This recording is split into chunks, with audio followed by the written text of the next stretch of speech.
ಎಲ್ರಿಗೂ ನಮಸ್ಕಾರ. ಚಿಣ್ಣರ ಕಲಿಕೆಗೆ ಸ್ವಾಗತ.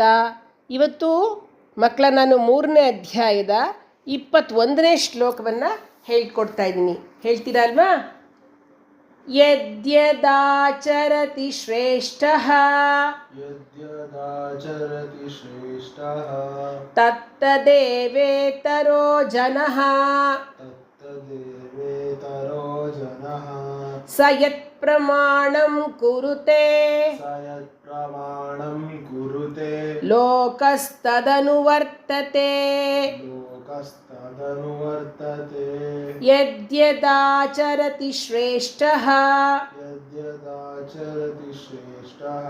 ತತ್ತದೇವೇತರೋ ಜನಃ ಸ ಯತ್ ಪ್ರಮಾಣಂ ಕುರುತೆ ಲೋಕಸ್ತದನುವರ್ತತೆ. ಯದ್ಯದಾಚರತಿ ಶ್ರೇಷ್ಠಃ ತತ್ತದೇವೇತರೋ ಜನಃ ಸ ಯತ್ ಪ್ರಮಾಣಂ ಕುರುತೆ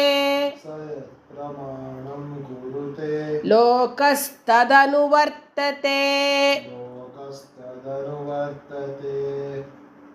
ಏನಪ್ಪ ಇದ್ರ ಅರ್ಥ ಅಂತಂದರೆ, ದೊಡ್ಡವರು ಏನು ಮಾಡ್ತಾರೋ ಅದನ್ನೇ ಅನುಸರಿಸ್ತಾರೆ ಮಕ್ಕಳು. ಹಾಗೆ ಹಿರಿಯರು ಏನು ಮಾಡ್ತಾರೋ ಅಂದರೆ, ನಾಯಕನಾಗಿರ್ತಕ್ಕಂಥವ್ನು ಏನು ಮಾಡ್ತಾರೋ ಅದನ್ನೇ ಜನರು ಅನುಸರಿಸ್ತಾರೆ. ಇದು ಲೋಕನೀತಿ, ಹೌದಲ್ವಾ?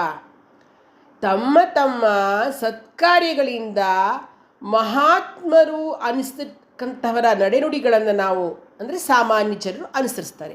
ಈಗ ಮಕ್ಕಳ ನಿಮ್ಮ ಸ್ಕೂಲ್ನಲ್ಲಿ ಮೇಡಮ್ ಮೇಷ್ಟ್ರು ಏನು ಪಾಠ ಮಾಡ್ತಾರೋ, ಮೇಷ್ಟ್ರು ಹೇಗಿರ್ತಾರೋ ಅವ್ರನ್ನೇ ನೀವು ಫಾಲೋ ಮಾಡ್ತೀರಾ. ಅವ್ರು ಹಾಕಿಕೊಟ್ಟ ದಾರಿಯಲ್ಲಿ ನಡೆಯೋಕ್ಕೆ ನೀವು ಪ್ರಯತ್ನ ಮಾಡ್ತೀರಾ ಅಲ್ವಾ? ಇದನ್ನೇ ಕೃಷ್ಣ ಹೇಳ್ತಾ ಇದ್ದಾನೆ. ಅಂದರೆ ಸ್ವಂತ ಆಚರಣೆಯಿಂದ ಜನರಿಗೆ ಶಿಕ್ಷಣ ಕೊಡ್ತಕ್ಕಂಥ ನಾಯಕ ಯಾವಾಗಲೂ ಜನರಿಗೆ ಬೇಕು. ಅಂದರೆ ಒಂದು ದೇಶವನ್ನು ಆಳಲಿಕ್ಕೆ ಆ ನಾಯಕ ಅಂತ ಏನು ಆರಿಸಿ ಬಂದಿರ್ತಾನೋ ಅವನು ಎಂಥವನಾಗಿರಬೇಕು ಅಂದರೆ, ಅವನ ಆಚರಣೆಯು ಶುದ್ಧವಾಗಿರಬೇಕು. ಅವನು ಜನರಿಗೆಲ್ಲ ಶಿಕ್ಷಣ ಕೊಡ್ತಕ್ಕಂತಹ ಒಂದು ಒಳ್ಳೆಯ ಸಮರ್ಥ ನಾಯಕನಾಗಿರಬೇಕು, ನಮ್ಮ ಮೋದಿಜಿ ಥರ. ಹಾಗೆ ಎಂಥೆಂಥದ್ದೋ ನಾಯಕ ಆಗ್ಬಿಟ್ರೆ ಯಥಾ ರಾಜ ತಥಾ ಪ್ರಜಾ, ಅಷ್ಟೇ ಮುಗೀತು ಕತೆ ಜನಗಳದ್ದು. ಈಗ ನಿಮ್ಮ ಟೀಚರು ಏನೋ ಪಾಠ ಹೇಳ್ಕೊಡ್ತಾ ಇರ್ತಾರೆ, ನಿಮಗೆ ಎಲ್ಲ ಒಳ್ಳೊಳ್ಳೇದು ಹೇಳ್ಕೊಡ್ತಾ ಇರ್ತಾರೆ. ಅವ್ರಿಗೆ ಹೇಳ್ಕೊಡೋಕ್ಕೆ ಮುಂಚೆ ಅವರು ಕೂಡ ಯೋಗ್ಯವಾದ ರೀತಿಯಲ್ಲಿ ನಡೆದುಕೊಳ್ಬೇಕು. ನೋಡಿ ಮಕ್ಕಳ, ಯಾವುದೇ ಕಾರಣಕ್ಕೂ ದುಶ್ಚಟಗಳಿಗೆ ಬಲಿಯಾಗಬಾರ್ದು ಅಂತೆಲ್ಲ ನಿಮಗೆ ಪಾಠ ಮಾಡ್ತಾ ಹೊರಗಡೆ ಹೋಗಿ ಸಿಗರೇಟ್ ಸೇದ್ಕೊಂಬರೋದು ಎಲ್ಲ ಮಾಡ್ತಾಯಿದ್ರೆ, ಕೆಟ್ಟ ಕೆಲಸ ಮಾಡಿದ ನಿಮ್ಮ ಮುಂದೆನೇ ಮಾಡ್ತಾಯಿದ್ರೆ ಹೊರಗಡೆ ಕಾಣೋ ಹಾಗೆ, ಅವರು ನಿಮಗೆ ಶ್ರೇಷ್ಠ ನಾಯಕರು ಅಂತ ಅನ್ನಿಸ್ಕೊಳ್ಳೋದಿಲ್ಲ. ಅಂಥ ನಾಯಕರಿದ್ದರೆ ನೀವು ಅಂಥದ್ದನ್ನೇ ಅನುಸರಿಸ್ತೀರ. ಹಾಗಾಗಿ ನಿಮಗೆ ಪಾಠ ಮಾಡ್ತಕ್ಕಂಥ ಉಪಾಧ್ಯಾಯರು ಕೂಡ ಯೋಗ್ಯ ರೀತಿಯಲ್ಲಿ ನಡೆದುಕೊಳ್ಬೇಕು. ಆಗ ಅಂಥವರನ್ನು ನಾವು ಆದರ್ಶ ಉಪಾಧ್ಯಾಯ ಅಂತ ನಾವು ಕರಿಬಹುದು ಅಲ್ವಾ? ಈಗ ಆಚಾರ ಹೇಳ್ತಾರೆ ಬದನೆಕಾಯಿ ತಿಂತಾರೆ ಅಂತ, ಮಾಡದ ಆಚಾರ ಅನಾಚಾರ ಮನೆ ಮುಂದೆ ಬೃಂದಾವನ ಅಂತ ಇರ್ತಾರೆ.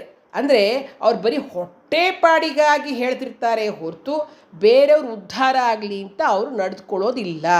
ಕೆಲವರು ತುಂಬ ಉಪನ್ಯಾಸಗಳನ್ನ ಕೊಡ್ತಾ ಇರ್ತಾರೆ, ಆದರೆ ಅದರಂತೆ ಅವ್ರು ನಡೆದುಕೊಳ್ಳೋದಿಲ್ಲ. ಅವ್ರು ಕೆಲವು ಏನೆಂದರೆ ಅವರ ಉಪನ್ಯಾಸದಿಂದ ಬರ್ತಕ್ಕಂತಹ ಅಷ್ಟೋ ಇಷ್ಟೋ ಇದಕ್ಕೋಸ್ಕರ ಅವರು ಪ್ರವಚನದಿಂದ ಬರ್ತಕ್ಕಂತಹ ಒಂದಿಷ್ಟನ್ನು ಪಡೆದುಕೊಳ್ಳಿಕ್ಕಾಗಿ ಸಾಕಷ್ಟು ವಿಷಯಗಳನ್ನು ತಿಳಿದುಕೊಂಡಿರೋದನ್ನು ಹೇಳ್ತಾರೆ.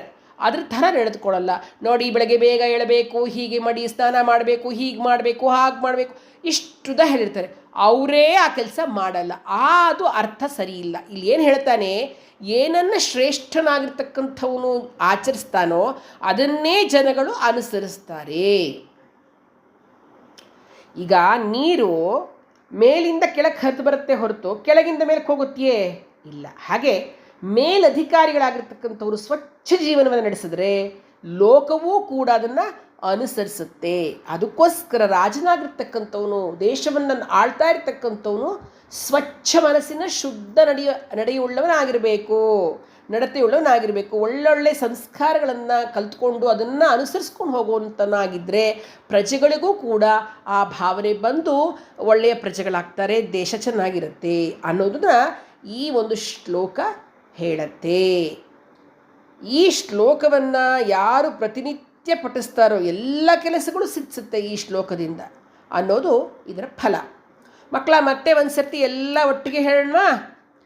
ಯದ್ಯದಾಚರತಿ ಶ್ರೇಷ್ಠಸ್ತತ್ತದೇವೇತರೋ ಜನಃ ಸ ಯತ್ ಪ್ರಮಾಣಂ ಕುರುತೆ ಲೋಕಸ್ತದನುವರ್ತತೆ. ಶುಭಮಸ್ತು.